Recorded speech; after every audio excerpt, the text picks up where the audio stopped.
Today, our guest is Mike Capps, a veteran news broadcaster and sports play-by-play announcer.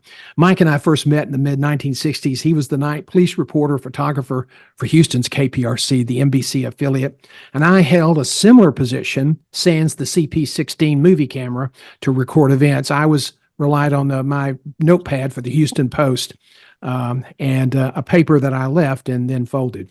In addition to his broadcast experience, Mike is also the author of two books, Grinders, Baseball's Intrepid Infantry, and The Scout, Searching for the Best in Baseball with Red Murph, a native of Burlington, Texas, a big city of 81 people in Milam County. Murph played minor leagues and got into the show for a while, managed a lot of minor leagues teams, and then went on to be a scout for the Mets. And I bet that's a great book. Here are a few Mike's accomplishments along the way. He was 23 seasons as the announcer for the Round Rock Express. He was a fill-in announcer on ESPN Radio. He led the AAA National Championship game in the broadcast booth on ESPN with Chris Chambliss, the color analyst. And in 2009, he was named the Minor League Broadcaster of the Year. Mike, thanks so much for joining us today. It's good to see you again. Let's begin at the beginning. Tell me about your early life. Where are you from? I was born at Mother Frances Hospital in Tyler, Texas, December the 19th, 1950, right before Santa Claus.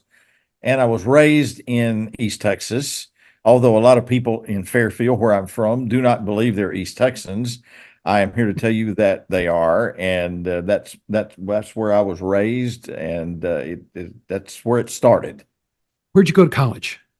Sam Houston State, but I went to Hill Junior College to play baseball before that, and that's a whole takeout story. I still have teammates, and we still get together, and it's they're just nothing like baseball people. That's true. Tell me, why journalism? What got you? But where'd you get the bug, and specifically television? It started with radio action, and it started when I was 8 years old. And there was a Braniff prop jet crashed in Buffalo, Texas. And all the news people from Dallas and Fort Worth and Houston came up to cover this. And my dad became best friends with a fellow named Eddie Barker, who was the news director at the CBS affiliate in Dallas, Bill Mercer, who is still alive at 98, who not only was a news reporter then, but also was the original voice of the Texas Rangers, the voice of the Dallas Cowboys for 10 years, the voice of the Chicago White Sox.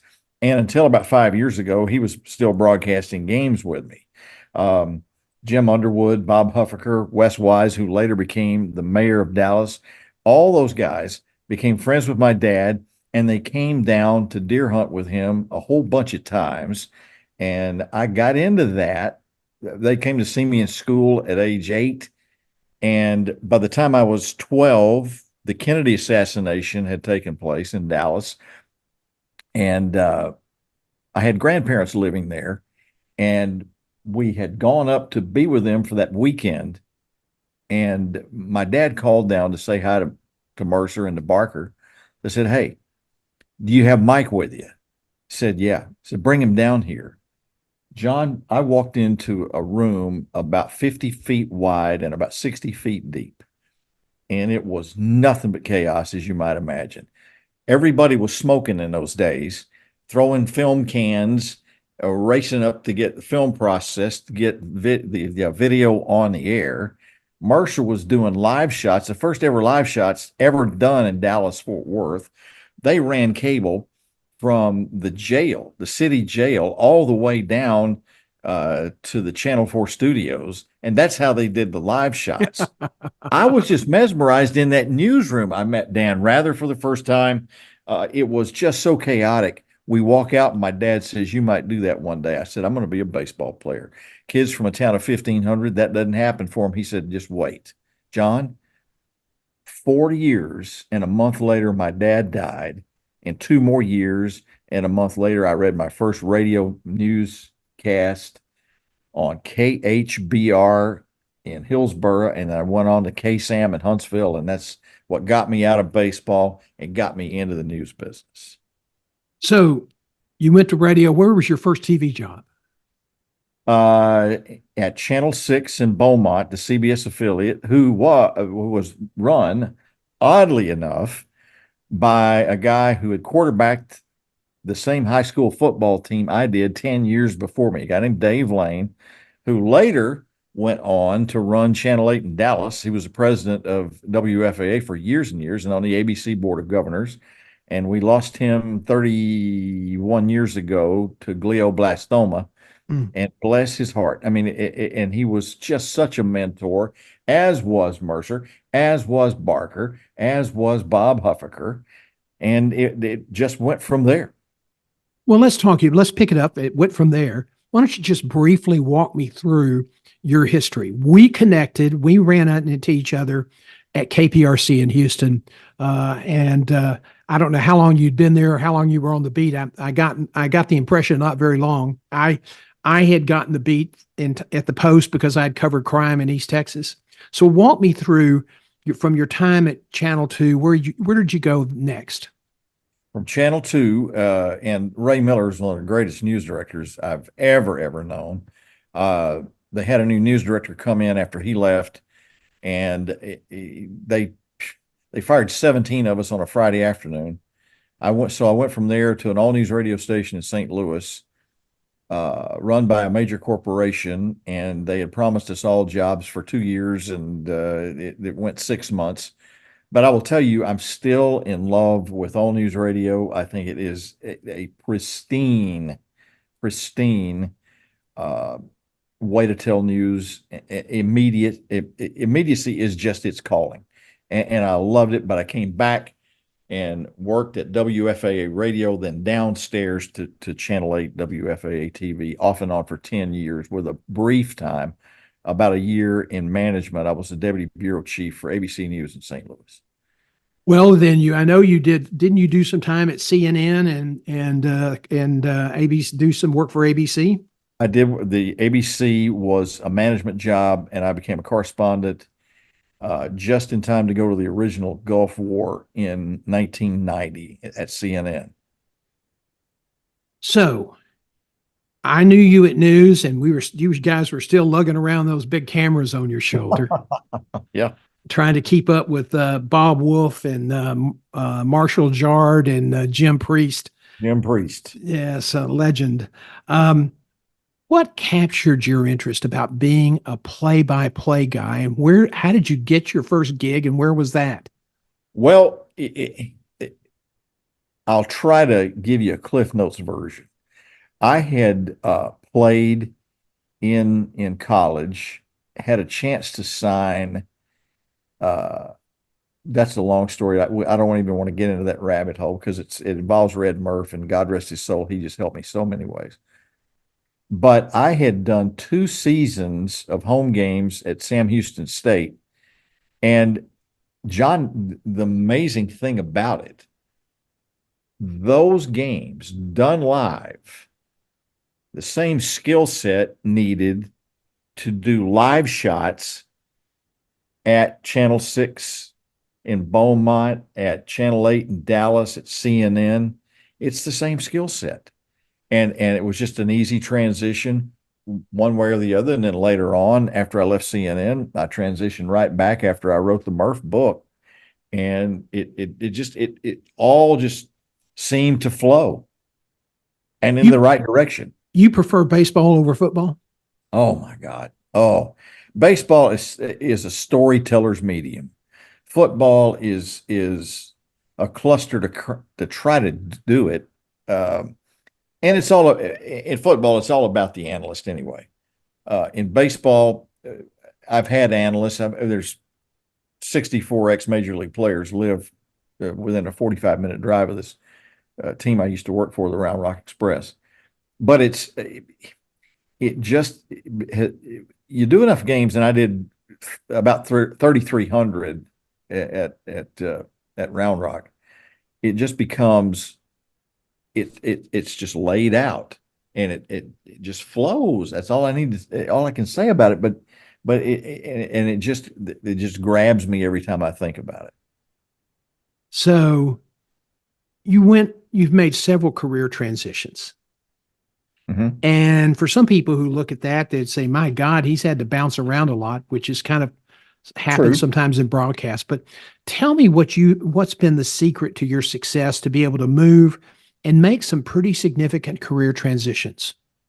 I think having an open mind and knowing that, well, with this latest situation in Round Rock, for instance, um, the guy who hired me was fired 8 years ago, and I was the last of his hires, and it just got to be time to go. And so I think over a course of time, when you've had multiple jobs and you've seen people get run off, seen people get fired, resigning as I did from Round Rock didn't come as any kind of a big worry, because I already had two baseball jobs lined up. That said, I can understand why a lot of people think the transition from one job to another is tough, because I mean, if I'd had to transition from news to say being the PR guy for the fire department in Houston, Texas, that would have been a transition to me. Let me ask you a question. Baseball and being in broadcast, doing play by play, the voice of a team is everybody says, I want a full time job. I want that security. I want those benefits. I just got to have a full time job. But you, in your career, you have parlayed a bunch of smaller jobs sometimes into more work than you knew what to do with.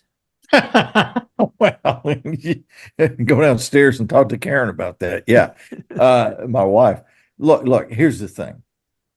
The Round Rock thing came with benefits, and that was great. Most baseball jobs now, especially in the minor leagues, don't. And if they do, you're really lucky. So I just, John, I just have followed my heart and followed, as you know, well, I'm a man of faith, and I lay it out there and say, you got to help me find my way. And it works out. It's always worked out in my life. But you've never been afraid of your life has always been about pulling things together.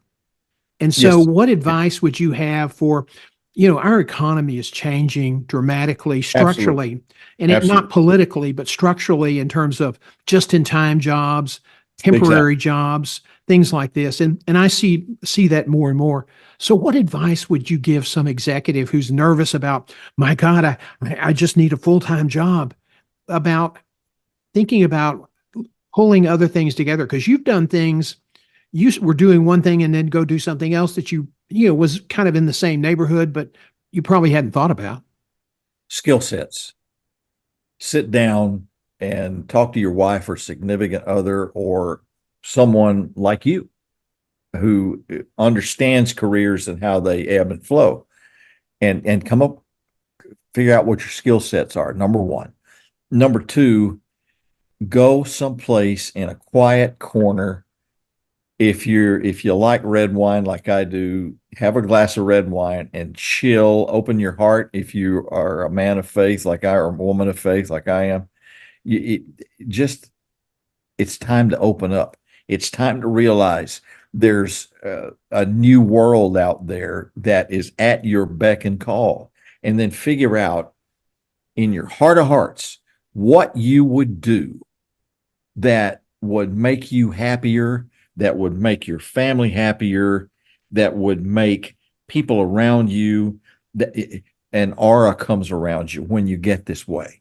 When you have it in your heart, what you want to do worse than anything, the ways you can help people with what you want to do, go through all of that. And when you figure out what you, honest to God, really, really want to do, John, that's when the pieces start to come together, or they have for me at least. Where did you do your first professional baseball play-by-play call? This is so great. There was an old independent league called the Texas Louisiana League. And isn't it odd how Tyler has filtered back into my life? My first professional baseball game was an exhibition game, the Tyler Wildcatters against the Alexandria, Louisiana Aces, in that beautiful park in Kilgore. And then the next game was at Mike Carter Field in Tyler.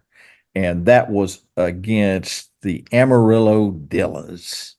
And that was in 1996, and Bill Mercer was right beside me doing it. he was an amazing guy. He went from the football booth. He was the voice of the Texas Rangers, and he Yep. even did wrestling from the sportatorium. Yeah, he did. And I'll tell you, he's still, uh, before his wife passed, he'd go to the grocery store and he'd come home telling her tales of people who recognized him. And he was already in his late 70s by then. And she'd go, just get out of here. I don't even want to talk about it. Well, they made a mistake one time of taking her book club to the sportatorium. And I don't think the people in the book club were exactly ready for what they saw, but The that's sportatorium was a sports arena, sort of roughneck cowboy bar, honky tonk. Did I no leave air it? conditioning, by No the air way. conditioning, so it was a sweat pool too as It well. was, it was. And those people sit in there and drink those $2 pearls and eat peanuts and scream and yell at Killer Carl Cox. And who the God famous rest his wrestling soul. the Von Erichs On and Eric's. Oh yeah, yeah. yeah. So, what is life like? So you've gone from being on the network where people think are big prestige jobs, Mhm. and you have a base, you're a bureau chief or you're a correspondent with a network, and now you're calling minor league games. Tell me, what is life like on the road when you're working with a minor league team? Is anything about Burl Durham true? Every single moment of it is true. Okay. Uh One of the the great last one of the great baseball movies ever. There's no question about it. And I'll tell you a story about that, real quick one.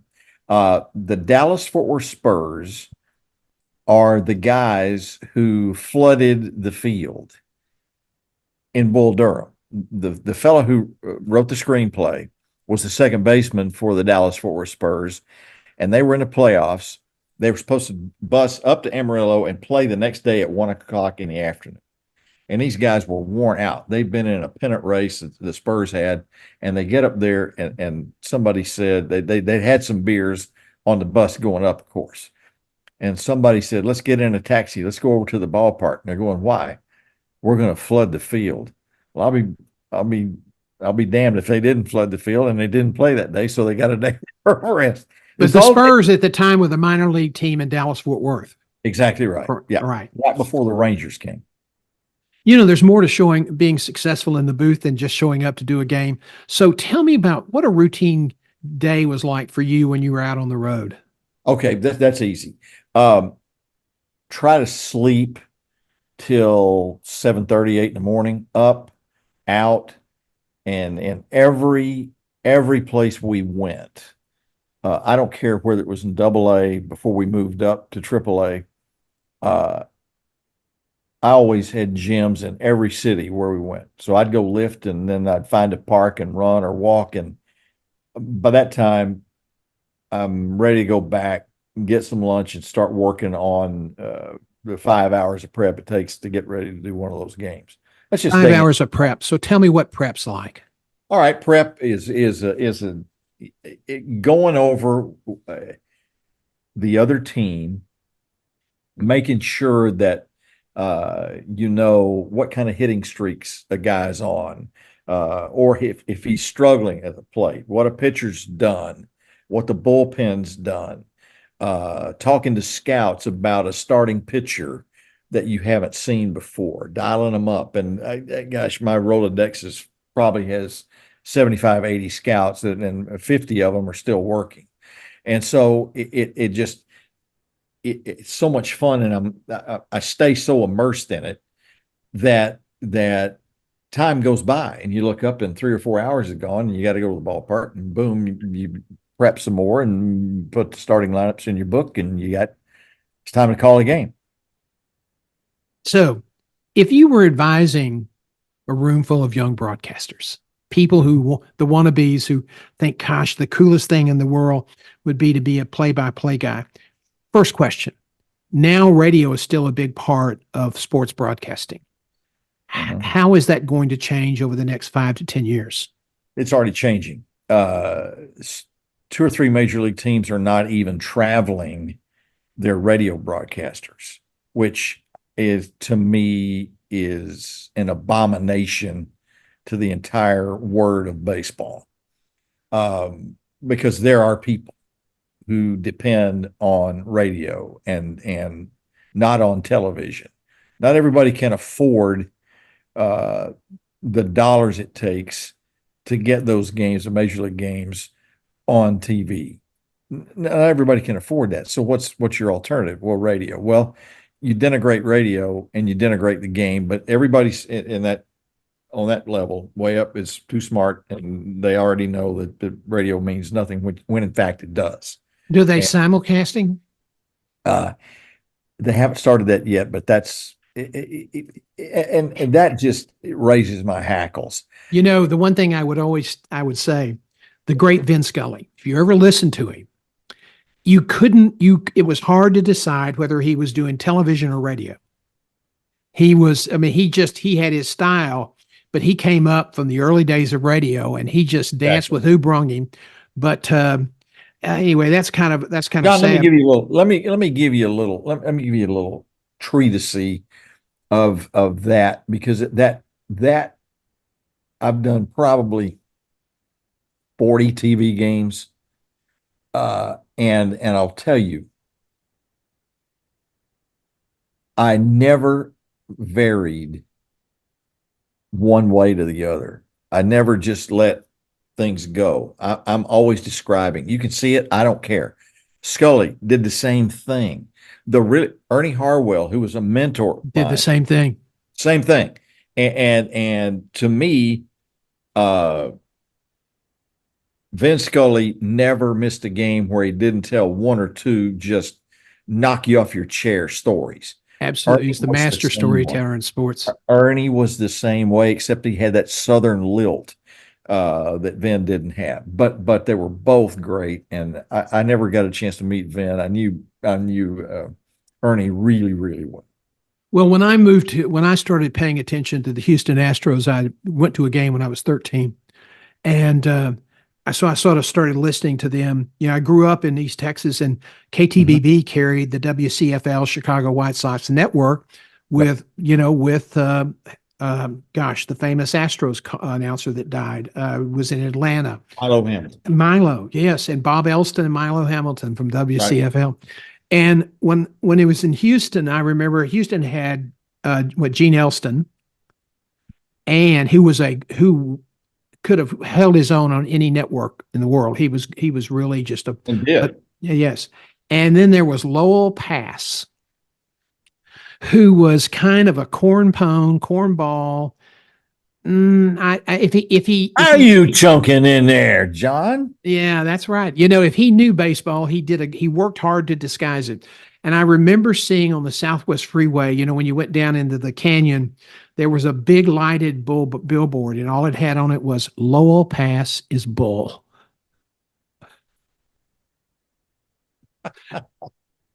And the other one I saw, it's not baseball, but you'll appreciate this since you've had connections to Atlanta.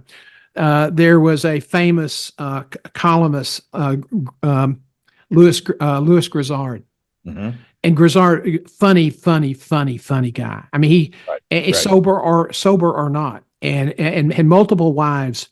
And so there was a big billboard in Atlanta that had honk if you've been married to Louis Grizzard. Oh my Lord! Yeah.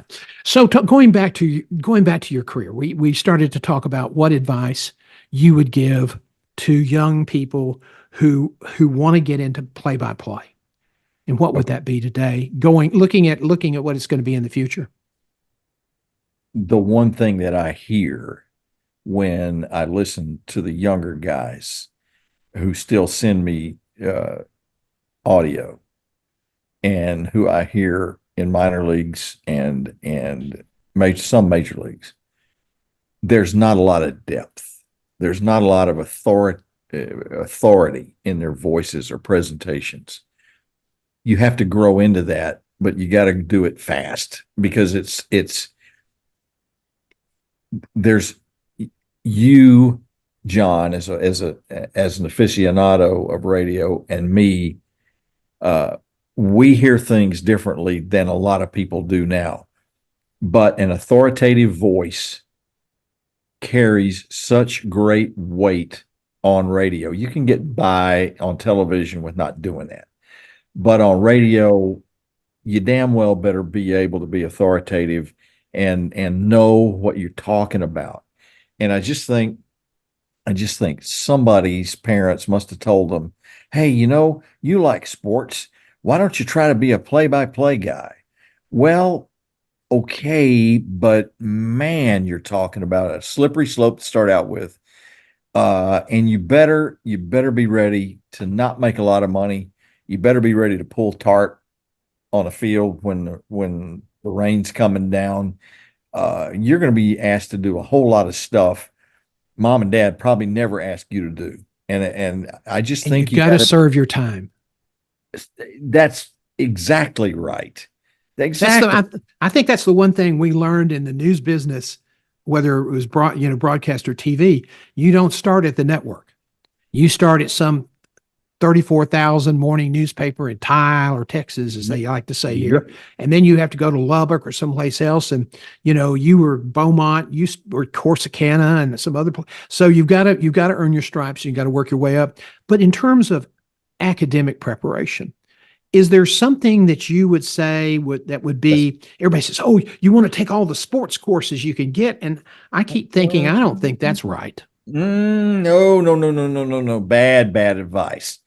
Um, you can come back and work on a sports management, you know, degree or masters. You can get sports management masters now if you want to do that.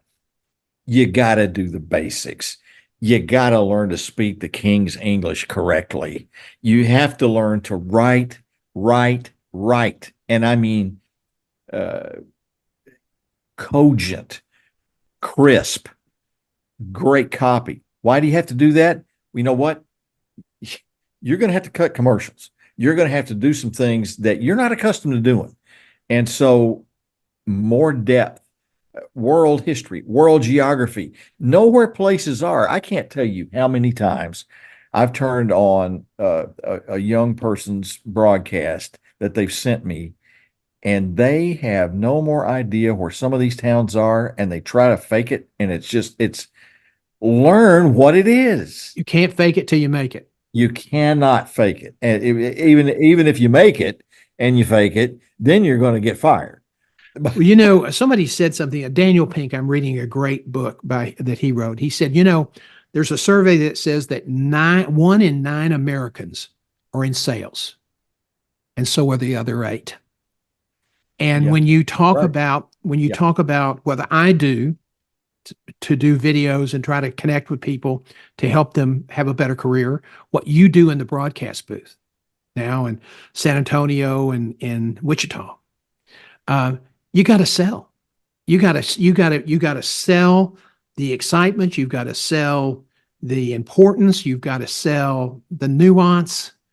It's just so important. Somebody once said, I would almost rather hire somebody who had a liberal arts degree and knew how to write and knew world history and geography than to hire somebody who comes out and has experience, just sitting in the booth. Absolutely. Absolutely.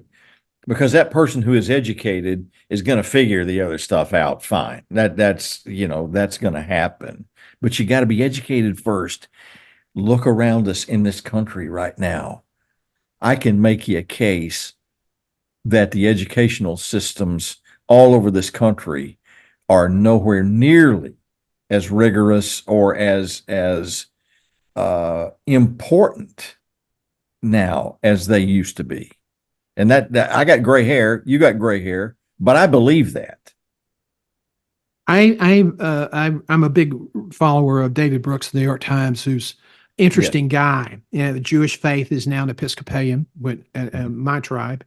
And he wrote a column. He said, we've been quick to say that liberal arts are dead.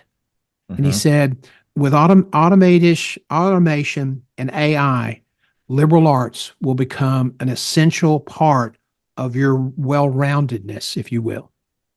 And You know, as a great quote that was attributed to Mark Twain, he didn't say it, but it's a great quote. It's not what you don't know that gets you in trouble. It's what you know for sure that just ain't so. Amen. So one last question, then I know you've got grandkids galore that want some of your time, which I think is great.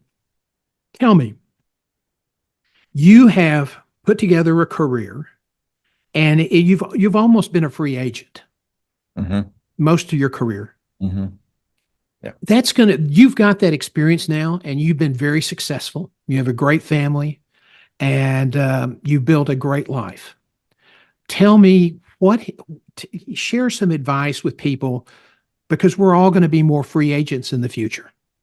So And is that's there a good something question. you can share that would help them see a path forward and have some confidence that, hey,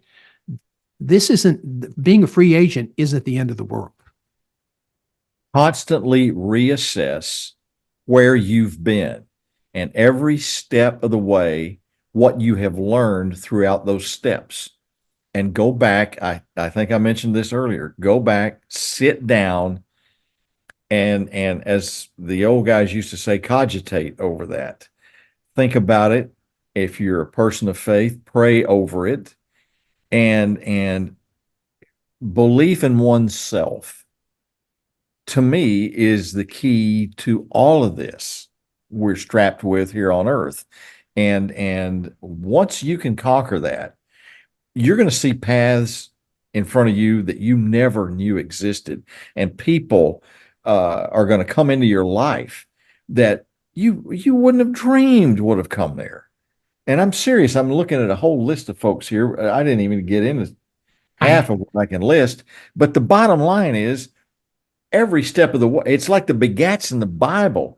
Bill Mercer begat the right school to go to for what I wanted to do, and how to do score sheets and how to really do that. I mean, Dave Lane, quarterback, same high school football team, blah blah.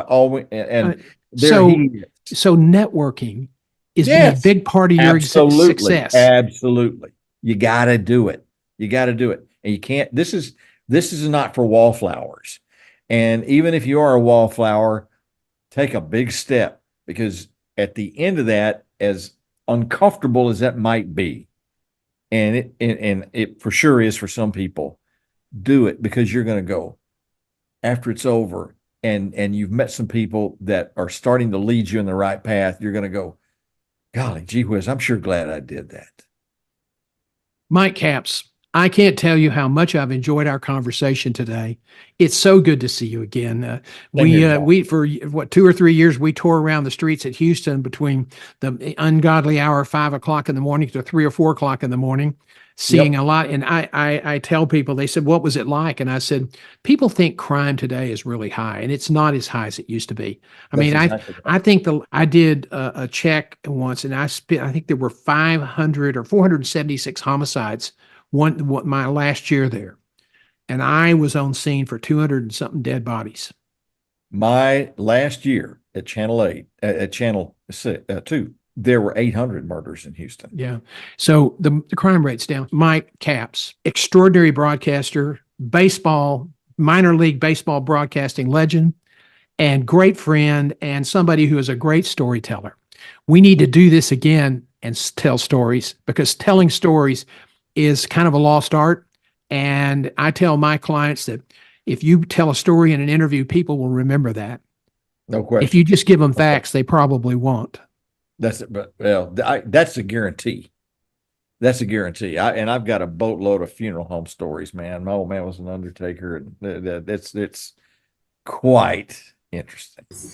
Mike Capps, thank Anytime. you so much for joining us. You got it.